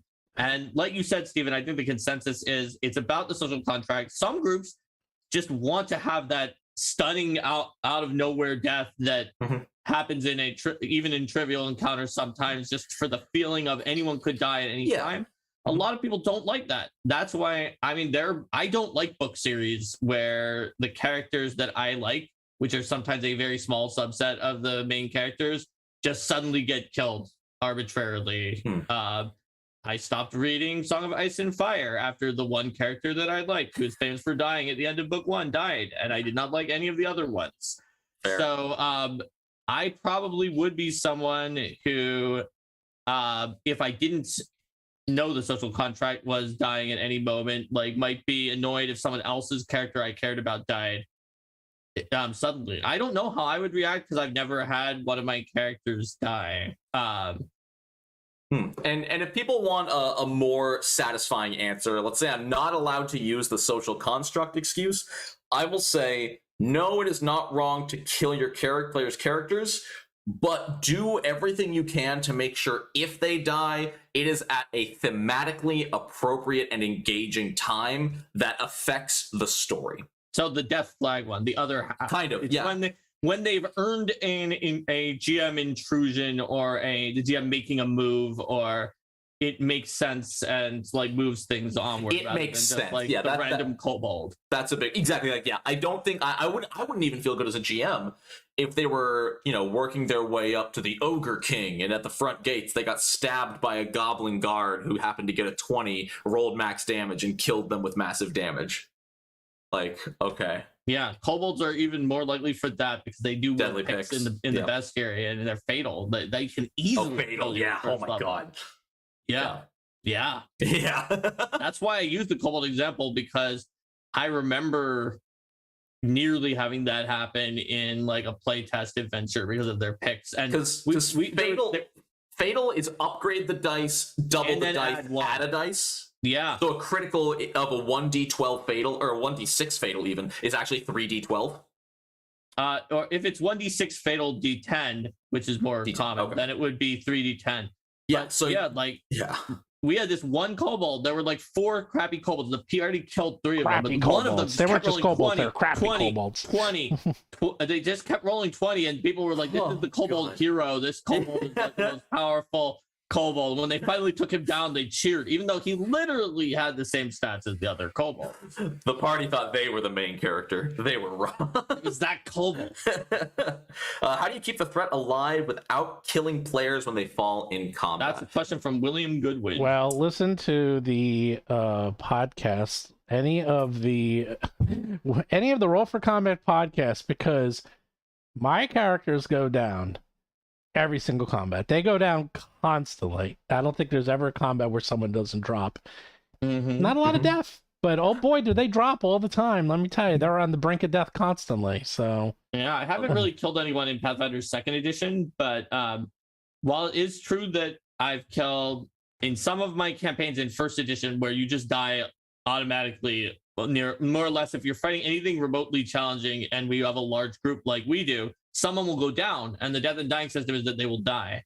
If you count the times that people got brought back by Breath of Life as dying, because they did die and then Breath of Life brought them back, I probably killed like 70 to 80 characters in some of my 1st edition campaigns. yeah. I've never killed a player though, William Goodwin. So I think that if you kill the characters, that's enough. Oh my god, stop it with that. But the thing is that favorite joke. there's actually very simple. Oh, we'll do that in a second. The big thing is in Pathfinder, it's a lot easier because once they start dying, there's a whole rules, and then it takes a little while for them to get back up, and they're always on the brink of dying, or then they're falling, and then they have the dying condition, so it's pretty bad. I also have a basic rule is that once someone is down, I don't have the monsters keep attacking them, because that's way too easy. I could just kill you all right off. It's not fun. And they know that. They basically, I'm like, up, you're down. You guys deal with that. The monster's moving on. And they kind of know I kind of play the monsters unless there's a specific reason. Like, they always will usually go after the buff fighters, and they'll usually ignore this. But, like, I play it in a way that's semi-predictable so that they don't have to be on their toes to the level that it's not fun. And that way, also, when people go down, they're not that worried, because then the healers can get into action and start healing them and bringing them back. And that's also why I, as a GM, tend to split damage around the party. It's not as efficient, but when everyone in the party is at less than half health, things start getting heated. If one person goes down, the others are soon to follow. Well, that's technically it's more efficient to one down, one down, one down. Yeah. But it also makes everyone else feel engaged, When you get attacked, you are in the moment. And Derek So it would have been fun to have Derek on here. I know. Derek doesn't care. Derek's going to be like, his hot take is just expect that at all times, including the random kobold, which is... kill everyone. That's why I was saying some groups would do that. I actually I suspected that Derek might have said that when I was talking about that example. And William Goodwin has a follow-up question for his previous question, which is, what if there's a TPK and you don't want to end the story there or restart with new characters? And I think It that's was where all a dream. that's where what Steven was adding into Indigo Isles is really helpful, because it's just like, what if the PCs lose? And it's like, well, this guy doesn't necessarily want to kill them. He just wants to get the same pirate treasure they're looking for. So he forces them to help him find the treasure. Yes, in our they might be able to turn the tables in our Jeweled Indigo Isles, which I noticed has been in a couple of new adventures by Paizo using the exact same terminology. I wonder why that was. Anyhow, it says, what happens if the characters lose? It literally says, what do you do if there's a TPK and how to handle it? And we do that in a lot of deadly situations. And we say how you can handle it so that not everyone dies and that you can keep the story going. So that's how you do it. I'd say take something or everything. Take their magic weapons, take their armor, take the MacGuffin that they might have on them, a very important story piece. Give them a reason to track these people down and get it back. Yeah, or I was man, who did I play with? This was like 10, 15 years ago. 4th edition was out, and I was playing with one of the legendary guys at WotC. I forgot who it was. It wasn't anyhow, we were playing with one of their main developers, and I was playing a game, and we voluntarily lost the combat just to see what would happen. And he's like, oh, okay. And then we all wake up in prison cells, and he was just making it up as we went along. It was amazing. It was so much fun. And that's how you do it. It's like, they don't have to die.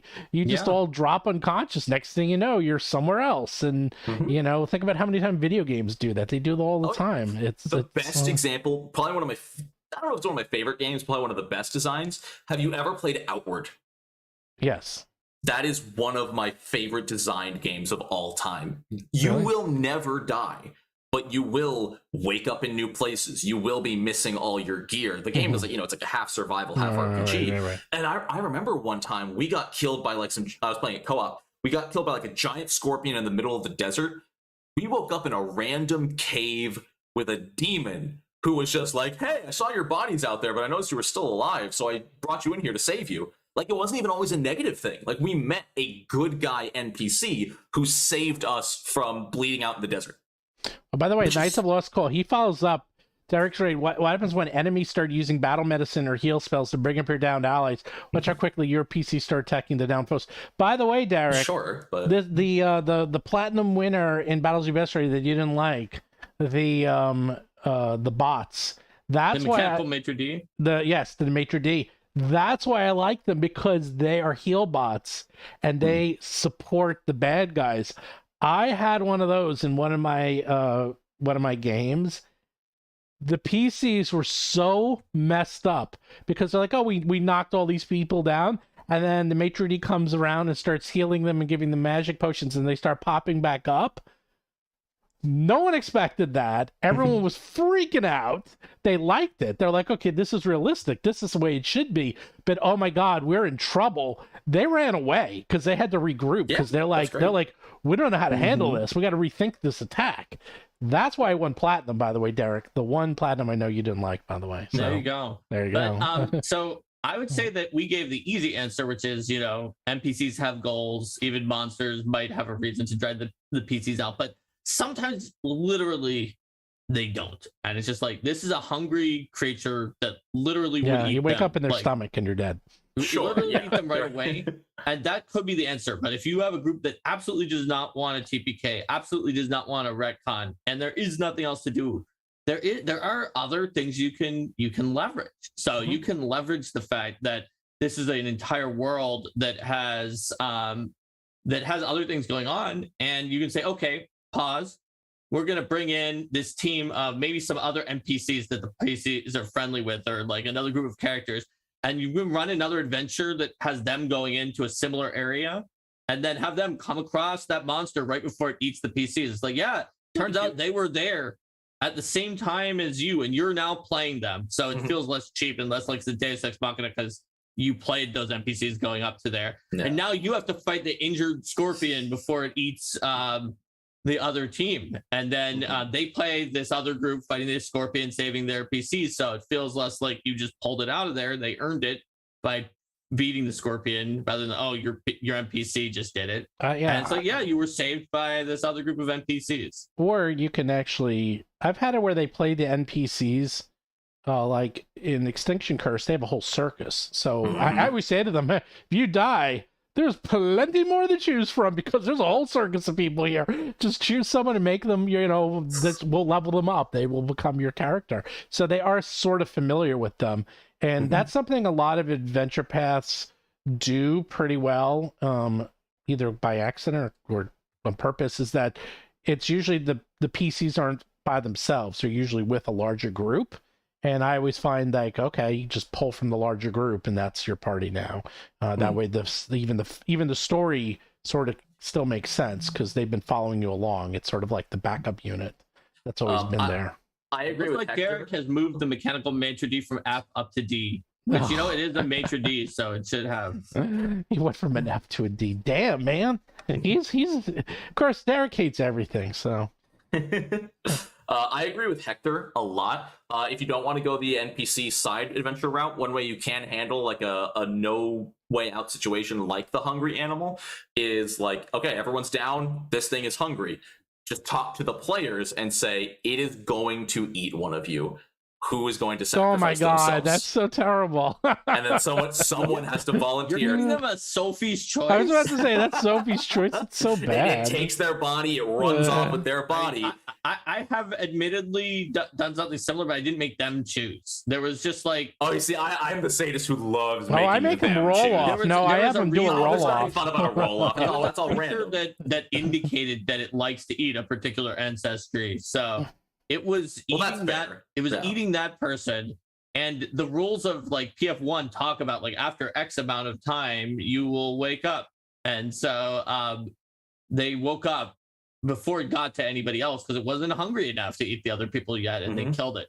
I also had one time that was hilarious where it was everyone got knocked out, except so did the monster because it was staggered back when you got staggered and you take one more action. And so the monster's last action dropped the PC's last action when they were staggered dropped the monster and they all went unconscious or something like that. And then they woke up at like roughly the same time, resumed the fight, dropped unconscious again. And then a different character managed to wake up and killed the monster, which was just absolutely hilarious. See, I'm a sucker for the noble sacrifice. That's why I love the RPG system Dread so much. Because Dread, if you don't know, it's a horror system with a Jenga tower, and if you ever that's that one, if you ever knock the tower over, your character dies. But what you can do is if you see someone like struggling, like the tower's about to go down, you can get up and shove the tower down yourself, and your character dies instead. Actually, we do have something here. The Book of the Dead. That actually, I do want to try that out. Undead NPCs? Undead NPCs. I actually think that's a very cool idea. I would love to try that. And in our first podcast, Dead Sons, I beat them to it. We had an undead NPC, only nobody knew it because he also. you mentioned that. Yeah, he actually was undead the whole time. First, because undead is is like common in the world of Starfinder. And second, there's actually an item in Starfinder that basically gives you like a perfect disguise and allows you to be seen as whatever you want. And it's cheap. It was like super cheap. So he just got that and no one knew he was undead until who did it? I had oh damn, I can't remember her name. You guys keep talking. I'll get the name. She was helping out. She wrote book 4. Who left the Starfinder team and went to WotC, the very first one? Is that Jason? No, female. Wait, no. The very first one who left the Starfinder team and went to WotC and is a woman. Yeah, she's been there for a while. I'm like blanking. Starfinder team. Oh, you're talking about Amanda. She's not the first person to go to WotC, but she was from the Starfinder team. Who's the only one who left the Starfinder team to go to WotC. That was part of the conditions. Anyhow, Amanda came on. She got to play her own module. She played an undead, and she smelled the undeadness on him, even though he had the disguise. And then the jig was up. And they're like, oh, we knew it. We knew you were undead. But for like 2 years, they didn't even know he was undead. Like their own players didn't know. Only he knew and me. So you can have fun with that. I love a player's secret as long as the secret in itself is not detrimental to the other players. It wasn't detrimental, yeah, but they were always like, it was like there was something off about him. Like there was always something wrong with him. And now they found out. It's like, you've been undead all this time and it didn't tell us. So, yeah, you could have a lot of fun with undead NPCs. So, if you want to listen to that. Yes, you could be Casper the Friendly Ghost. That would be fun. Which is and yes, movie. Derek, I remember Blades in the Dark and Ghostwalk. I have played a Ghostwalk character before. Yeah, I haven't played any of those. But I would like to try... I'd love to play a skeleton. Didn't you like skeleton, Nonat? It had like bone. I liked skeleton because it actually got an ancestry. Right. Where the others are really awkward as archetypes. Yeah. I like Lich and Vampire especially are terrible. And then they have a cool thing like Bone Storm or something. It was called. Yes, yeah, where you can literally be that guy from the Lich King dungeon in WoW. Yeah. Bring it back around, where he just explodes and whirls around. Yeah, yeah. Whoa. Anyhow, yes, no. That so the answer is. Is it good? Is it okay to kill the PCs? Maybe. There you go. There's your answer. I think it's the answer to every one of our videos. Is it good?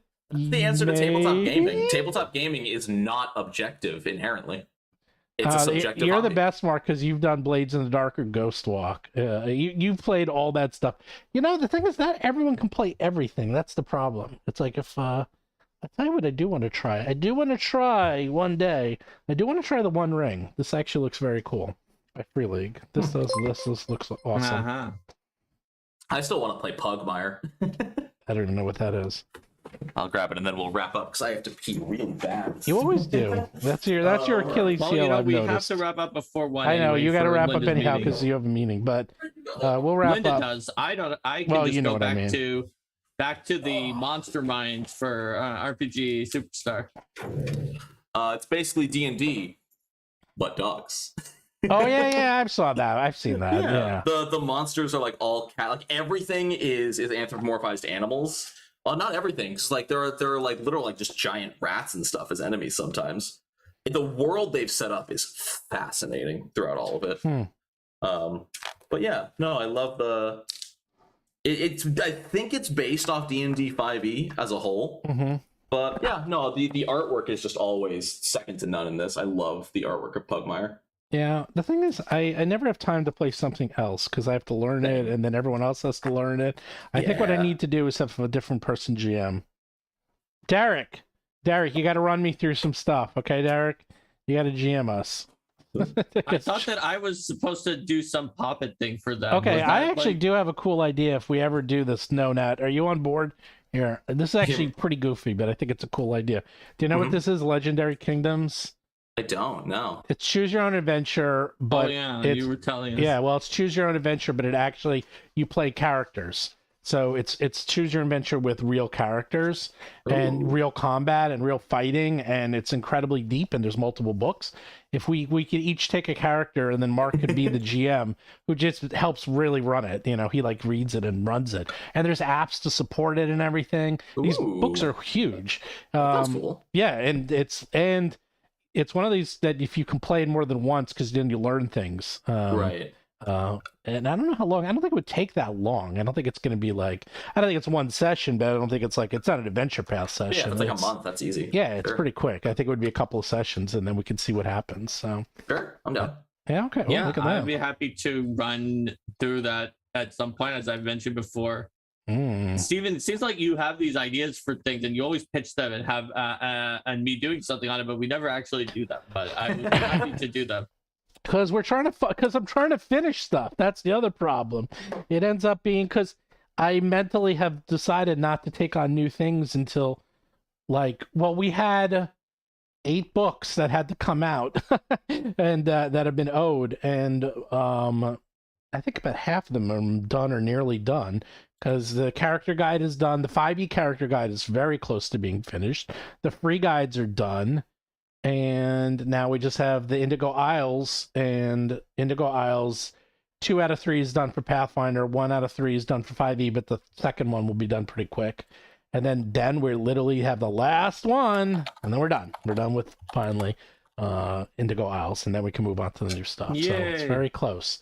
So you see, that's why, because I want to finish everything before we move on to the new thing. And it's my own fault for making a 400, 500-page adventure path. That's yeah. never doing that again, ever.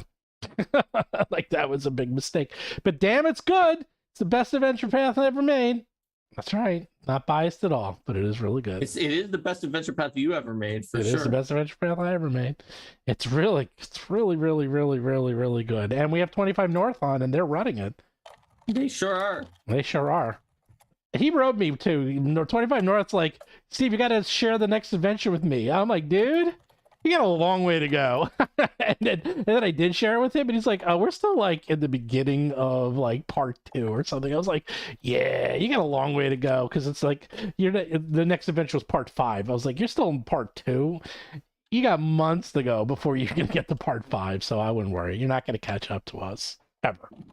So. Dun, dun, dun, dun. I mean, hopefully they will catch up ever by the time that they finish the end and it's done. True. Part 3 and part 4 are long. No, we're short. I don't know. It depends how it goes. Part 3, part 4 of book 1. Yeah, they're pretty long. There's a big dungeon that shows up. Yeah, but it's not. I think part 4 can go pretty quick. I think part 3 takes a long time, but I think part 4 you can zip through. It depends on if you're what we said earlier on about PCs going to every nook and cranny or just going straight forward. Oh, he says they're wrapping up chapter 2 of book 1. There you go. There you go. I have a feeling book 2 though, that's gonna take a while. Chapter 5. Book 3 takes so long. And book 3. Nah, I don't think it takes. I think it takes a long, sort of. I think chapter 12. I think chapter 12 is going to take a couple months. I think that's like a long chapter, but that's a big chapter. I think the other ones. So, do you really need? No, you don't need a GM for choose your own adventure, but it's just to facilitate things. Okay. It's to facilitate, and it makes it a little easier. It makes it faster because they're looking things up while other people are role-playing their character, and they can be the one who's reading, like, for the NPCs that show up. Yeah. It's also we had the people who made it on the show at one point. It's a really in-depth choose your own adventure that has a large number of world states that change based on what you're doing, and it goes into like multiple parts that remember what you did from previous parts. So there's an app. This is not the choose your own adventure you're used to from back in the day. Have I ever TPK'd a partial TPK on a streaming game? What is a partial TPK? Is that just where you kill one? It's just a kill. At least half of them. I think two or more. I feel like the term partial total party kill could be just like shortened to like Knights did kill. And they killed their revenue stream too. So good job, Derek. Yeah. He killed them all. He killed everything. The Wheel of Pain said the Wheel of Pain to kill everyone. Extreme encounter on them. Yeah, and they killed everyone, and then they all died. People paid money to get that to happen, and then they TPK'd. He killed them all. Of course they did. I've done tournament D&D, and people have died in tournament D&D, but those aren't streaming. But streaming games. All right, I'm gonna share this with you. No one's looking, okay? I'm looking. No one, except you guys. I'm gonna tell you chickens here, but streaming games might be kind of written and staged. I'm telling you that right now, believe it or not. I know people don't believe me. Remember how mad people got when they got really mad at me when I said that. Remember when characters died in Critical Role and people got really mad? People got really mad at me when they said they're like Critical Role and these are all natural. They're all even though I know writers on some of these things, like, and I know writers on reality shows, and it's all There's real. A lot of people who are sure that pro wrestling isn't staged. There's like a term for them called marks, which as a fellow mark, I'm like, why do you call someone a mark if they think pro wrestling isn't staged? And then there's like a smark, which was like S before mark, which means they know it's staged, but they like it anyway. Or a friend of mine is literally a writer in Top Chef. Why do you need a writer on Top Chef? That's all I'm going to Because say. everything is scripted. Everything is now, scripted. The winners and losers, that is actually by law, you can't, because of the quiz show laws of the 50s, that has to be honest. You can't stage or fake that. But everything before that, leading up to that, fair game. That's all I'm saying. But anyhow, so just keep that in mind. No, it makes sense. Like, also, like, they probably, I don't know this, but it makes sense to me that they would take a lot of footage and get things set up for multiple possible scenarios. And then once they figure out who the winner is, they want to set up a narrative that makes sense to you, that makes you happy about what's been going on, by selectively using footage to show like the hero's journey of the one who's winning, or make the ones who lose or were going to get voted off showed like the worst things they did, so that you're like, oh, I want them to get voted off. So have you noticed, this is something I didn't learn until last year, and I don't know if I'm the idiot, but if you're ever watching like reality game shows like The Mole and stuff like that, how they'll cut from the action to like an interview with the player talking about what's going on. Yeah, they all do that. Yeah. All of those interviews are all recorded after the show is already ended. And the competitors are specifically told to talk like it's currently happening when they tell the story. Yeah. I did not know that for the longest time. It depends. Sometimes they do it weekly to keep them fresh in the moment. And then sometimes they do a mixture. They do a mixture of both at the end, as well as, and also a lot of them are cooler headed at that point. They're not like emotionally into it as much. Yeah. But yeah, it's it's interesting because a lot of that stuff started with like The Real World, if you remember that from MTV, and that was weren't you like involved with that somehow? Yeah, because you were working. I worked at MTV. MTV. Yep, I worked at MTV, and I worked with the people of The Real World. I worked on Hanging with MTV, and it was the first season of Real World just showed up. And then a lot of the members, the cast members, so I like talked to them about how it worked and like how they did it. And I saw the house because it was in Manhattan. It was like crazy. So Cheese of Ages has a 6 months, Chad. Yes. Of the three of us, who would go farthest? Who would do best on a reality show? Depends on the show, really. Yeah, damn, it really depends on the show. If there's a challenge to who knows most about sports, like probably Steven. Right. This physical challenge, I don't know how physical y'all are. I'm not doing physical. I used to be. I was just talking about Steven this. was like a triple black belt. Triple black belt. I still play tennis. I did crew. I used to work out. I had strength training for my whole life. Did you do some kind of like racing thing too? Bike racing. Yep. I used to do endurance bike racing. Like I used to be like really, really in shape. 2 years ago, I had an ACL tear. I retore my ACL and I tore my shoulder at the same time. And I had to have reconstructive surgery. So I'm probably not as good as I used to be. And I've gotten a bit out of shape. Nonat and I are just bad. And I've always said, I've always worn down. Yeah, I'm just worn down. I'm worn in down. games like Survivor and stuff, you can't ignore the social element. Yeah, and I've always believed that I have enough built-in charisma that I could get to like the final 5 at least, but I wouldn't be manipulative enough to make it to the end. I would be that nice guy that no one wants to vote off until there's like no one else to vote off. I'd unfortunately probably get voted off pretty early, unfortunately. You probably would, because people would assume you were scheming, even if you weren't. And secretly you would be scheming, so they would be right. I know. That's a problem. Is I think I'm scheming the right, and I'd get voted off. I would like to think I'd win, but I won't. Have either of y'all seen The Circle? No. Oh, the movie it's supposed to be terrible. No, it's a reality TV show competition. Oh, that's supposed to be terrible too. No, it was. I've only seen the first season, but that was fantastic because it's 12 people all in an apartment complex, basically like one big building, but they never get to see each other. They can only text them. Oh, right, I have heard. Yeah. Yeah, my and daughter you have like basically a fake like Facebook profile, effectively for the show. But you don't have to upload actual pictures of yourself. There's a guy, like a 25-year-old guy who's on there masquerading as like a 22-year-old girl. He's using pictures of his girlfriend and pretending to be her. Oh, nice. Yeah, Derek and I would be the first ones voted off. But that's why I wanted to do, and I actually was going to try out for it, is the Amazing Race. That I would be good You at. don't get voted. Right. So that's why, like that you were I'd saying, be very good at. it matters what the challenges are. Right. So my self-analysis based on other social games is assuming that we're not talking about one where there's like a traitor set like Mafia/Werewolf. Like the mole.